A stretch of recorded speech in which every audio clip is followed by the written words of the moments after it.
Hokage Konoha pernah bersabda, sawit itu pohon juga. Kalimatnya terdengar masuk akal, tapi dalam sains ekologi, masuk akal belum tentu benar. Hari ini kita tidak berdebat politik, kita menguji pernyataan itu dengan ilmu pengetahuan dan melihat dampaknya langsung di lapangan. Contohnya pada banjir Aceh tahun 2025 ini. Dalam konteks banjir Aceh bukan sekedar hujan. Aceh adalah wilayah dengan curah hujan dengan intensitas tinggi, memiliki sungai pendek dari pegunungan ke dataran rendah, serta wilayah dengan ketergantungan besar pada fungsi hutan hulu daerah aliran sungai.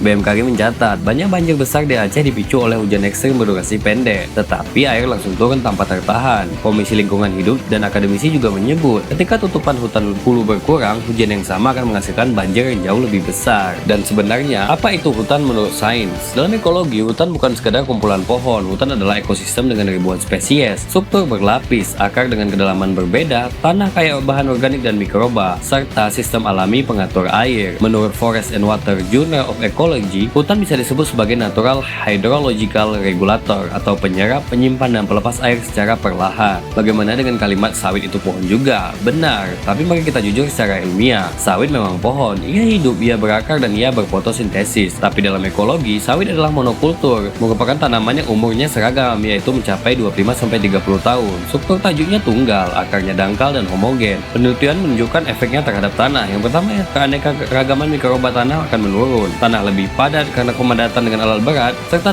tanah akan kehilangan daya serap air jauh lebih rendah dibanding hutan alam jika suatu lahan ditanami oleh sawit, terlebih dengan jumlah yang sangat berlebihan. Kalau kumpulan pohon sawit disebut hutan, maka peternakan sapi juga bisa disebut savana. Sama-sama hidup, sama-sama hijau, tapi fungsi ekologinya tidak sama. Ini bukan ejekan, ini definisi ekologi. Bagaimana dengan kalimat yang menyatakan bahwa ketika kita menanam sawit maka tanah akan mati? Pernyataan itu tidak sepenuhnya benar dan tidak sepenuhnya salah. Menurut beberapa penelitian menyebut, efek yang terjadi pada tanah ketika kita menanam sawit yaitu adalah degradasi tanah, bukan kematian tanah, di mana bahan organik akan turun drastis dalam kandungan tanah serta struktur tanah yang rusak. Yang paling parah yaitu ketergantungan pupuk meningkat terhadap tanah. Tanah masih bisa dipulihkan, tetapi membutuhkan waktu bertahun-tahun dan biaya besar, terutama jika lapisan atas sudah hilang atau biasa disebut topsoil. Lalu apa hubungannya antara sawit dan banjir Aceh? Ini titik kritisnya. Masalah di Aceh bukan sekedar sawit, tapi menggantikan hutan di hulu daerah aliran sungai, di mana lereng menjadi terbuka dan sungai menjadi cepat dangkal. Akibatnya hujan ekstrim ditambah tanah kehilangan fungsi, maka terjadilah banjir bandang yang terjadi pada November 2025 yang lalu. Sawit memang adalah pohon,